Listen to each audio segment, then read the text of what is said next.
पिछले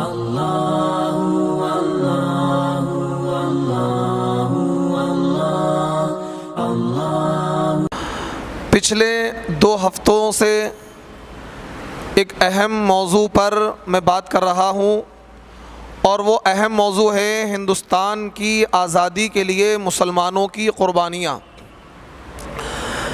जिस हिंदुस्तान में हम रहते हैं ये हिंदुस्तान एक लंबे समय तक मुसलमानों ने इस पर हुकूमत की और फिर एक वक्त ऐसा आया कि इस मुल्क पर अंग्रेज़ काबिज़ हुए और उन्होंने कब्ज़ा जमाया और 90 साल तक उन्होंने इस मुल्क पर मुकम्मल हुकूमत की। 1857 से लेकर 1947 तक और 15 अगस्त 1947 को आज से 74 साल पहले हमारा ये मुल्क अंग्रेज़ों के चुंगल से आज़ाद हुआ। और मैंने आपको बताया पिछली 2 तकरीरों में कि 1600-800 ईस्वी में हिंदुस्तान में अंग्रेज़ आए थे और उसके बाद उन्होंने धीरे धीरे इस मुल्क पर कब्ज़ा जमाना शुरू किया और इसमें तहरीकें चलनी शुरू हुई। सबसे पहले नवाब सिराजुद्दौला अंग्रेज़ों के ख़िलाफ़ मैदान में आए और उसके बाद टीपू सुल्तान शहीद रहमतुल्लाह अलैह मैदान में आए और उसके बाद 1803 में दिल्ली के अंदर अंग्रेज़ों की फ़ौजें दाखिल हुईं और उन्होंने दिल्ली पर कब्ज़ा करने के बाद बादशाह को बिठाकर पीछे से हुकूमत करनी शुरू कर दी। तो 1803 में शाह अब्दुल अज़ीज़ मुहद्दिस दहलवी ने अंग्रेज़ों के ख़िलाफ़ जिहाद का फ़तवा दिया। तो उस फतवे का नतीजा ये हुआ कि एक तहरीक खड़ी हुई अंग्रेज़ों के ख़िलाफ़, एक मूवमेंट चला जिसको तहरीक बालाकोट कहते हैं। 1826 से लेकर 1831 तक ये तहरीक चली और इस तहरीक के रूह रवां थे सैयद अहमद शहीद राय बरेलवी। 1831 में बालाकोट की पहाड़ियों पर राजा रंजीत सिंह की फ़ौजों से मुकाबला करते हुए शहीद हो जाते हैं और उसके बाद फिर ये आज़ादी का काफ़िला बग़ैर रुके हुए धीरे धीरे अपने पैर जमाता है और एक प्लानिंग करके 1857 में एक बड़ी बगावत अंग्रेज़ों के ख़िलाफ़ होती है और वो बगावत पूरे हिंदुस्तानी लेवल पर थी। दिल्ली की सरज़मीन पर भी अंग्रेज़ों के ख़िलाफ़ बगावत हुई, आपके कैराना में भी अंग्रेज़ों के ख़िलाफ़ बगावत हुई, आपके मुज़फ़्फ़रनगर और शामली में भी अंग्रेज़ों के ख़िलाफ़ बगावत हुई, आपके शाहजहाँपुर, पूरे हिंदुस्तान में एक बड़े लेवल पर अंग्रेज़ों के ख़िलाफ़ बगावत हुई। और पूरी जो बगावतें थीं ये सब की सब उलमा ने अंजाम दी थी और सब की सरदारी उलमा कर रहे थे।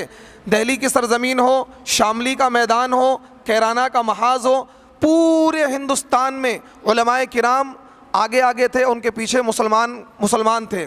लेकिन 1857 में अंग्रेज़ों के ख़िलाफ़ एक बड़ी बगावत हुई। अंग्रेज़ों ने ताकत के ज़ोर पर इस बगावत को नाकामयाब बना दिया और 5 लाख मुसलमानों को फांसियाँ दी। कितने? 5 लाख मुसलमानों को फांसियाँ दी 1857 में और कई हज़ार उलमा को कत्ल किया। और फिर वायसराय बरतानिया ने पूरे हिंदुस्तान का सर्वे करवाया डॉक्टर विलियम मेयोर से और ये कहा कि देखो हिंदुस्तान में वो कौन सी चीज़ें हैं कि जिनकी वजह से बार बार बगावतें हो रही हैं, वो कौन से रीज़न्स हैं, वो कौन से असबाब हैं जिनकी वजह से बार बार बगावतें हो रही हैं। आप हमें रिपोर्ट दें ताकि हम उन बगावतों को कुचल दें और उन असबाब को दबा दें ताकि हमारे ख़िलाफ़ बगावत ना हो सके और हम एक अजीम हुकूमत हिंदुस्तान में कायम कर सकें।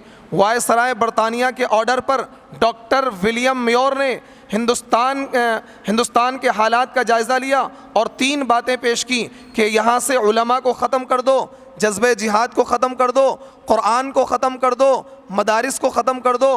तो फिर इस पर अमल होना शुरू हुआ और एक वक्त ऐसा आया कि हिंदुस्तान के तमाम मदरसों को बंद कर दिया गया, किसी पर बिल्डोज़र चला दिया गया, किसी पर ताला लगा दिया गया और जितने हिंदुस्तान के उलमा थे उनको चुन चुन कर कत्ल किया जाने लगा, फांसी दी जाने लगी, उन्हें सज़ाएं दी जाने लगी। किसी को जेल में डाल दिया गया, किसी को कत्ल कर दिया गया, किसी को आग के अंगारे पर लिटा दिया गया, किसी को गोली से भून दिया गया और कई लाख कुरान करीम के नुस्खे जलाए गए, मदारिस पर बिल्डोज़र फेर दिया गया और उलमाए किराम को कत्ल किया गया।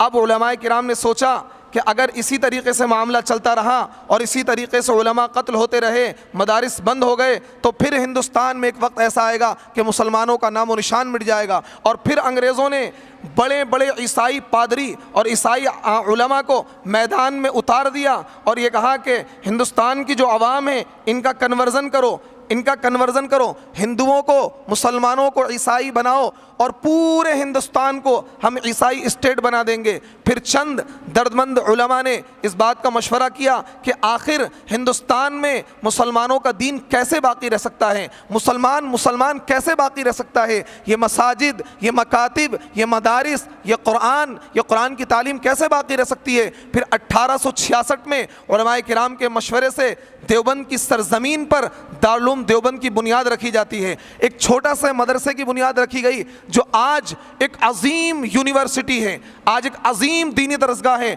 और पूरी दुनिया में दारुल देवबंद का शोहरा है। आज 5000 तलबा दारुल देवबंद में पढ़ते हैं और 1866 में ये कायम होने वाला इदारा सिर्फ मदरसा नहीं था, बल्कि इस इदारे का मकसद था कि हिंदुस्तान से अंग्रेज़ों को भगाना। इस इदारे का मकसद था दीन को कायम रखना, दीन की सही हालत को बाकी रखना, कुरान को बाकी रखना, अहादीस को बाकी रखना और मुसलमानों को उनके तशख़्ख़ुस के साथ, मुसलमानों को उनकी तहज़ीब और कल्चर के साथ हिंदुस्तान में बाकी रखना है। और एक वक्त आएगा कि हम अंग्रेज़ों को इस हिंदुस्तान की सरजमीन से भगा कर दम लेंगे। 1866 में दारुल उलूम देवबंद की बुनियाद रखी गई और उस बुनियाद के नतीजे में क्या हुआ कि दारुल उलूम देवबंद से ऐसे अजीम मुजाहिद पैदा हुए कि दारुल उलूम देवबंद में पढ़ने वाला सबसे पहला जो तालिब इल्म है वो महमूदुल हसन है। क्या नाम उसका? महमूदुल हसन। दारुल उलूम देवबंद की जब बुनियाद रखी गई और दारुल उलूम देवबंद में बाकायदा तालीम का आगाज़ किया गया तो दारुल उलूम देवबंद में जो पहला स्टूडेंट पढ़ने आया उसका नाम क्या था? महमूदुल हसन। तो दारुल उलूम देवबंद की जब बुनियाद रखी गई तो दारुल उलूम देवबंद में जो सबसे पहला तालिब इल्म पढ़ने आया उसका नाम महमूदुल हसन है। क्या नाम है? महमूदुल हसन। तो इस महमूदुल हसन तालिब इल्म ने अंग्रेज़ों के ख़िलाफ़ एक ऐसा महाज तैयार किया, एक ऐसी तहरीक चलाई जिसको अंग्रेज़ तहरीक रेशमी रुमाल के नाम से जानते हैं।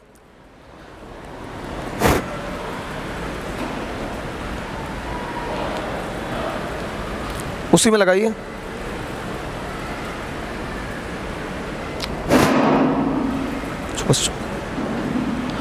जिसको अंग्रेज़ तहरीक रेशमी रुमाल के नाम से जानते हैं।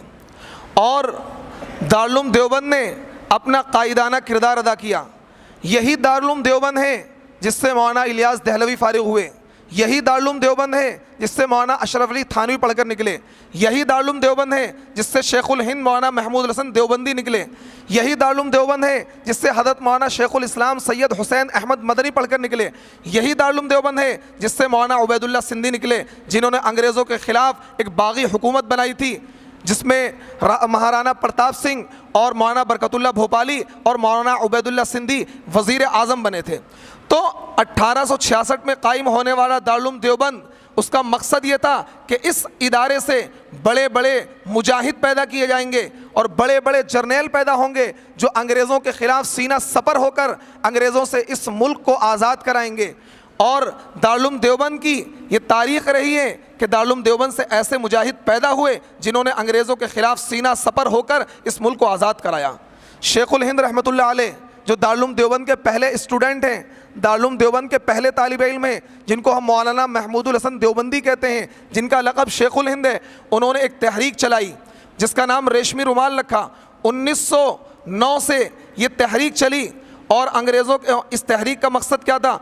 पूरे हिंदुस्तान में अपनी जहनीत के लोग पैदा किए।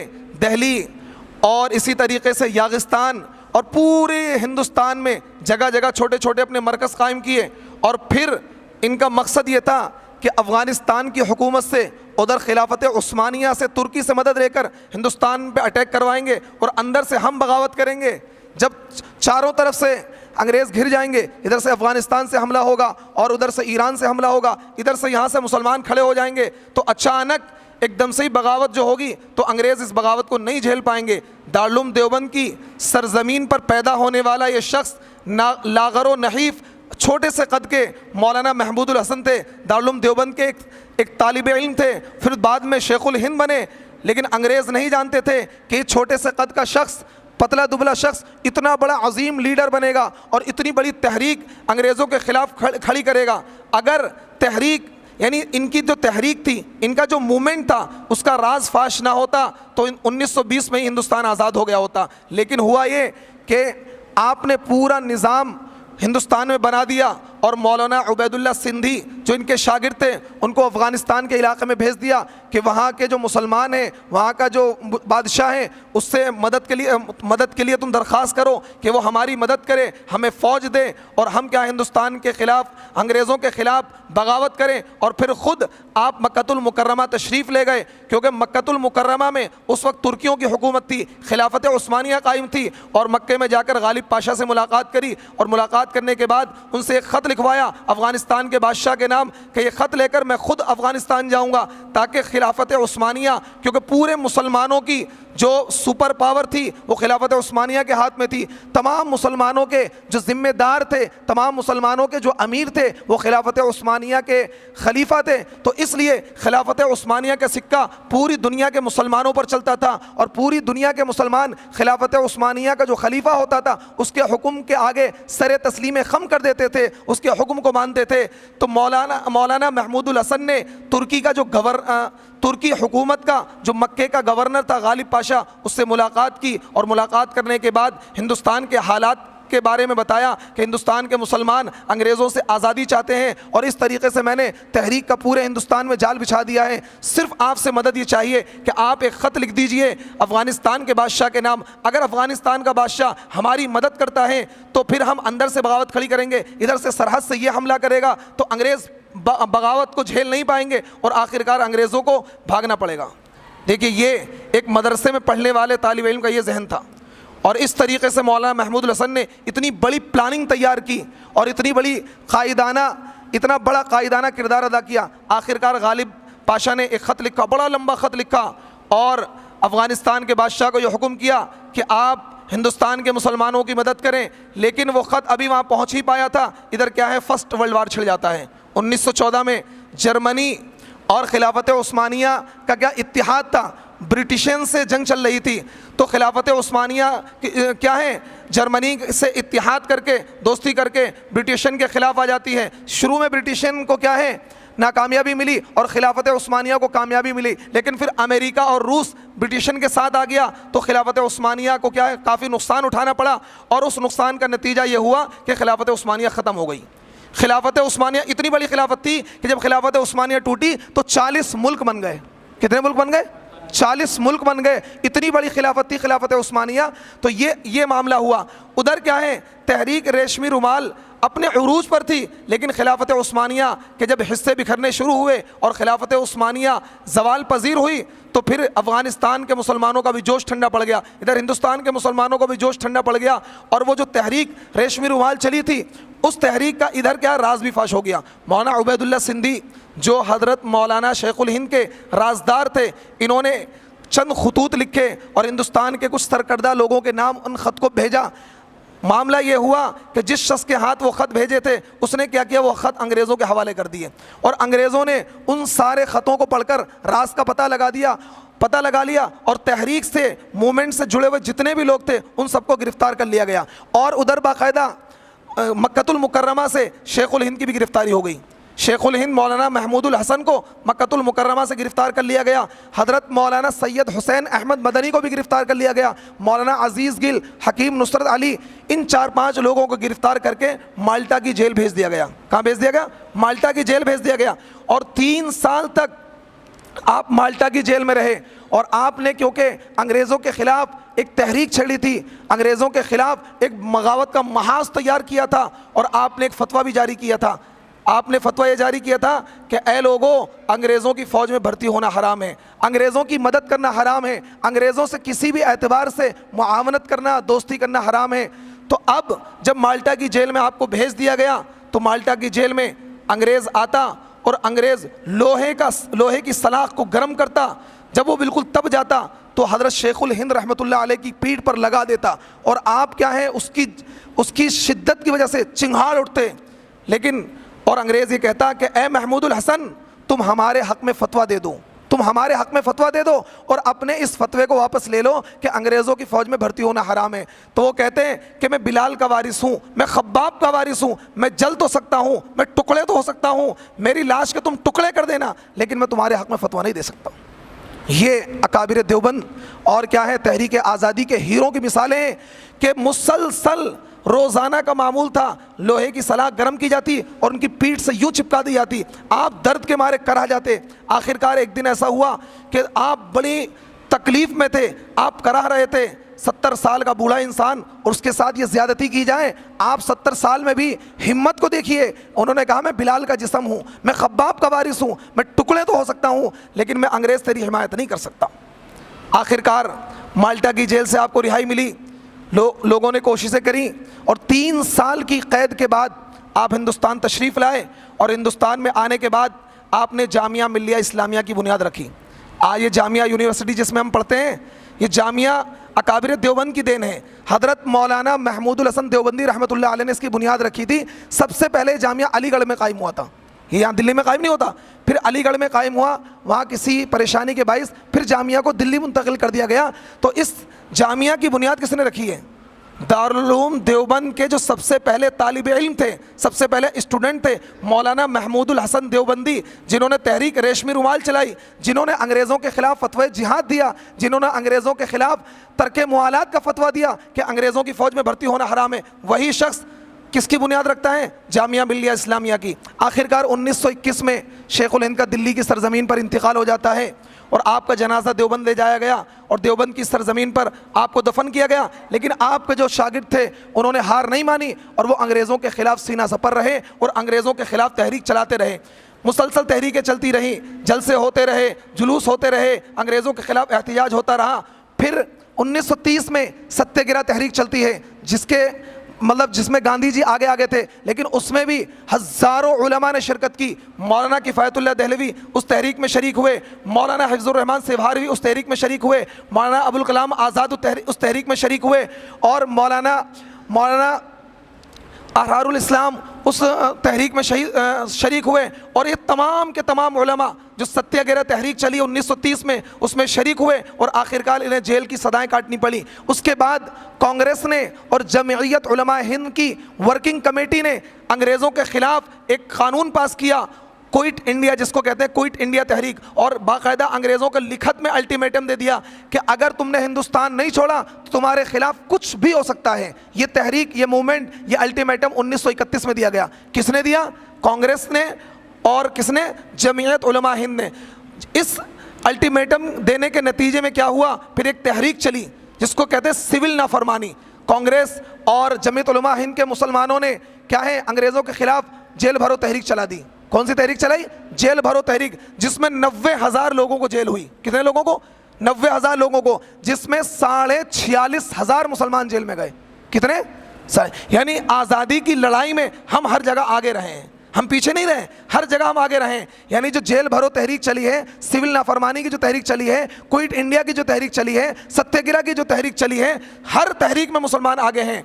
इस तरीके से मुसलमानों ने इस मुल्क को सींचा है। और उसके बाद 1942 में ये 1930 में सत्याग्रह चली, सिविल नाफरमानी चली और इसी तरीके से जेल भरो तहरीक चली। 1942 में फिर क्विट इंडिया तहरीक चली। 1942 में क्विट इंडिया तहरीक चली, बाकायदा अल्टीमेटम दे दिया गया कि हिंदुस्तान से अंग्रेज़ों चले जाओ, नहीं तो तुम्हें जहां पाया जाएगा वहां मार दिया जाएगा, जहां पाया जाएगा कत्ल कर दिया जाएगा और इसके इतने ख़तरनाक नताइज होंगे कि तुम्हें भुगतने पड़ेंगे। आखिरकार अंग्रेज़ समझ गए कि अब ज़्यादा दिन तक हम हिंदुस्तान में राज नहीं कर सकते हैं, क्योंकि अब तमाम के तमाम हिंदुस्तानी लोग मुत्तफ़िक हो चुके हैं और उन्होंने अल्टीमेटम दे दिया है। फिर अंग्रेज़ों ने कहा ठीक है, हम इस मुल्क से जाने के लिए तैयार हैं, अब ज़रा ये बताओ ये मुल्क कैसे चलाओगे? ये मुल्क कैसे चलाओगे? किस तरीके से मुल्क चलेगा? कौन कौन लोग हुकूमत करेंगे? कौन सी पार्टी हुकूमत बनाएगी? तो फिर वहाँ पर इख्तिलाफ शुरू हुआ। मतलब गैर मुस्लिम ये चाहते थे कि मुल्क हमारे हाथ में आ जाए, मुसलमान ये चाहते थे मुल्क हमारे हाथ में आ जाए और काफ़ी इख्तिलाफ शुरू हुआ। आखिरकार उस इख्तिलाफ का नतीजा क्या हुआ? उस इख्तिलाफ का नतीजा यह हुआ कि दो मुल्क बन गए। क्या बने? दो मुल्क बन गए, और एक तरफ पाकिस्तान बन गया और एक तरफ हिंदुस्तान बन गया। 1947 में 14 अगस्त 1947 को पाकिस्तान की आज़ादी का परवाना मिला, पाकिस्तान एक आज़ाद मुल्क बन गया, और 15 अगस्त 1947 को फिर क्या है, हिंदुस्तान बन गया। तो ये जो 90 साल की लड़ाई थी 1857 से लेकर 1947 तक, और उससे पहले सन 1608 में अंग्रेज़ आए थे, और 1757 में नवाब सिराजुद्दौला उनके खिलाफ खड़े हुए थे, फिर टीपू सुल्तान, फिर शाह अब्दुल अजीज़ मुहद्दिस देहलवी, फिर सैयद अहमद शहीद राय बरेलवी। यानी एक लंबे ज़माने तक तने तनहा मुसलमानों ने इनके खिलाफ लड़ाई लड़ी है। और पूरी आज़ादी की लड़ाई में, पूरी आज़ादी की लड़ाई में जितना मुसलमानों का खून बहा है ना, उतना बिरादर वतन का पसीना भी नहीं बहा है। जितना मुसलमानों ने इस मुल्क की आज़ादी के लिए खून बहाया है अपना, उतना दूसरों ने क्या है, पसीना भी नहीं बहाया है। लेकिन इसके बावजूद क्या कहते हैं, ये मुल्क हमारा है, इस मुल्क के वफादार हम हैं। आज मुसलमानों को बहुत बड़ी तादाद ऐसी हैं जो लोग अंग्रेज़ों की चापलूसियाँ कर रहे थे। ये RSS वाले अंग्रेज़ों की चापलूसियाँ कर रहे थे, अंग्रेज़ों के क्या है गोद में बैठे हुए थे, अंग्रेज़ों से वजीफ़ा लेते थे, अंग्रेज़ों को माफ़ीनामा लिख के देते थे, और आज ये कहते हैं कि मुल्क के ठेकेदार हम हैं। आज ये कहते हैं कि मुल्क के क्या हैं, हम क्या हैं, देशभक्त हैं, और मुसलमानों को देशद्रोही साबित करते हैं। हालांकि ये लोग आखिर वक्त तक अंग्रेज़ों के साथ थे, आखिर वक्त तक इन्होंने अंग्रेज़ों से माफ़ियाँ मांगी हैं, आखिर वक्त तक इन्होंने अंग्रेज़ों की जासूसियाँ की हैं, अंग्रेज़ों के हिमायती बनकर रहे हैं। लेकिन ये इस मुल्क की बदकिस्मती है कि इस मुल्क की हिस्ट्री को चेंज कर दिया गया। जो अंग्रेज़ों के हिमायती थे, जिन्होंने अंग्रेज़ों से हाथ मिलाया, जिन्होंने अंग्रेज़ों की क्या चापलूसियाँ की, अंग्रेज़ों की साजिश में शरीक रहे, आज वो मुल्क के क्या है, बादशाह बन गए। मुल्क के इक़्तिदार पर मुल्क की क़ियादत उनके हाथ में आ गई, और आज वो लोग जिनके आबाओ अजदाद ने इस मुल्क को आज़ाद कराया, इस मुल्क को सींचा, वो इस मुल्क के दोयम दर्जे के शहरी बन गए। ये एक अजीब तारीख़ है। लेकिन मुसलमानों, हमें जागना होगा, हमें बेदार होना होगा, और हमें तारीख़ का गहराई से मुताला करना होगा। अपने बच्चों को तारीख़ पढ़ानी होगी, अपने बच्चों को तारीख़ सिखानी होगी, अपने बच्चों को बताना होगा ये वो मुल्क है जिस मुल्क की आज़ादी के लिए हमारे लाखों मुसलमानों ने अपना खून बहाया है, हमारी लाखों बहनों ने अपने सुहागों को उजाड़ा है, हमारे लाखों मुसलमानों ने अपने बच्चों को यतीम कराया है। ये तारीख़ कौन बताएगा? हम बताएंगे, ये हमारी जिम्मेदारी है। और अगर हमने तारीख़ नहीं बताई और हमने ऐसा नहीं किया, तो फिर यकीन जानो जो हश्र हमारा अब हो रहा है, इससे बदतर हश्र हमारा होगा। तारीख़ को याद रखने की ज़रूरत क्यों है? तारीख़ क्यों बयान की जाती है? तारीख़ क्यों लिखी जाती है?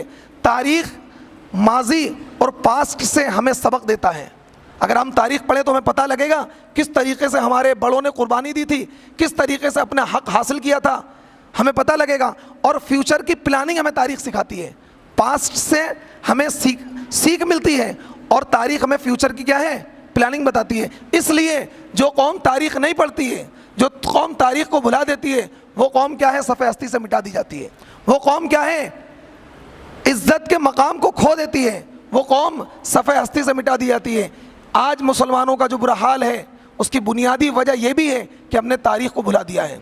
और आखिर में मैं एक अहम बात आपसे कहना चाहूँगा। हज़रत शेखुल हिंद रहमतुल्लाह अलैह, जिनका तज़किरा मैंने अभी काफ़ी देर तक किया, दारुल उलूम देवबंद के पहले स्टूडेंट, दारुल उलूम देवबंद की सरज़मीन से पैदा होने वाला ये शख्स, अंग्रेज़ों की नाक में नकेल डालने वाला ये शख्स, और ऐसा अजीम बहादुर शख्स, जब ये माल्टा की जेल में गए, 3 साल तक माल्टा की जेल में रहे, और 3 साल माल्टा की जेल में रहने के बाद इन्होंने एक कारनामा अंजाम दिया। पूरे कुरान का उर्दू तर्जमा लिखा।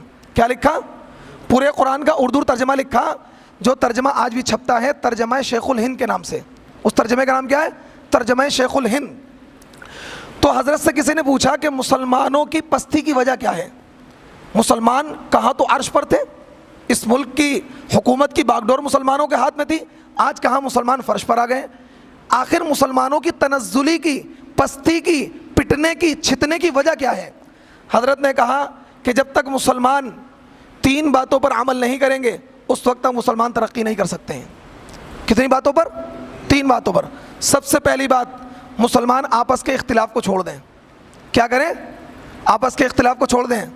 ये देवबंदी है, ये बरेलवी है, ये शिया, ये क्या है, शिया तो काफिर है, शिया से कोई मतलब नहीं हमारा, शिया से कोई इत्तेहाद नहीं हो सकता। शिया क्या है?